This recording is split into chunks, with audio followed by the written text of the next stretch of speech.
An Albion author is sharing a lifetime of research into an obscure infantry a late relative served in. Brave Ohioans endured devastating sickness, harsh weather, and gruesome injuries to abolish slavery. Remnants of their story can be found scattered across 21 countries today. When I was a little kid, I lived in Delphos, Ohio. I walked home from school past the Civil War monument every day. The statue is leaning on a rifle.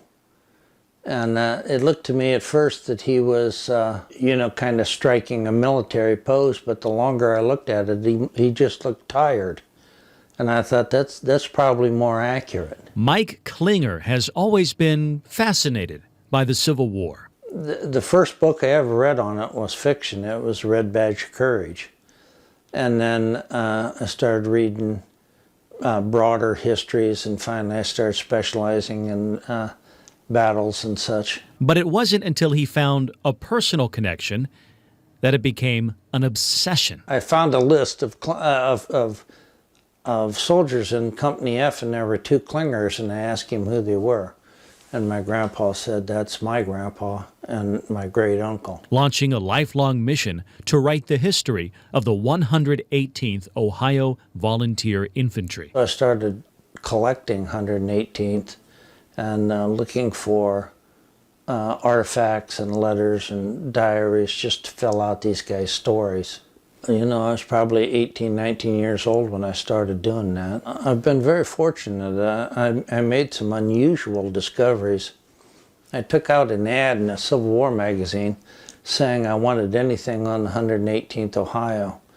And a dealer called me and said he had a diary, 2 photos, 2 tintypes, and a corps badge from the regiment. And I bought them sight unseen.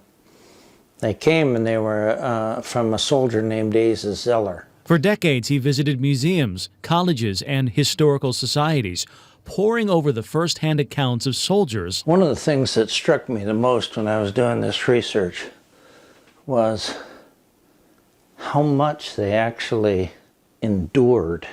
The hunger and the illness and the trauma of battle and the trauma of constant loss from illness and injury. At the start of the Atlanta campaign, they estimate that half of Sherman's army had malaria. 1 month later, half of them also had scurvy. These are the healthy guys, not the guys that have been sent back to the hospital. These are the guys that are still fighting.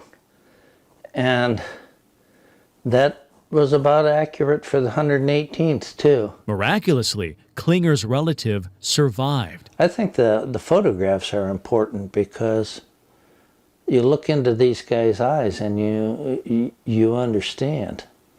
I don't have a photograph of my great-great-grandfather in uniform, but I have him, a photograph of him as a man of about 60, and I think he's got the most striking eyes. He's still got, the soldiers used to call it the 1,000-yard stare, because you were always looking off to the horizon to see where the enemy was. As did the stories of the men who fought alongside him. By about halfway through the writing, I was writing it more for them than me.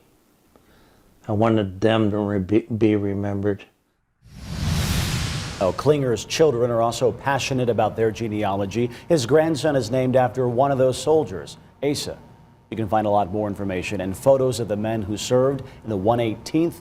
Within Klinger's book, we put more information on that on our website. That would be WPTA21.com.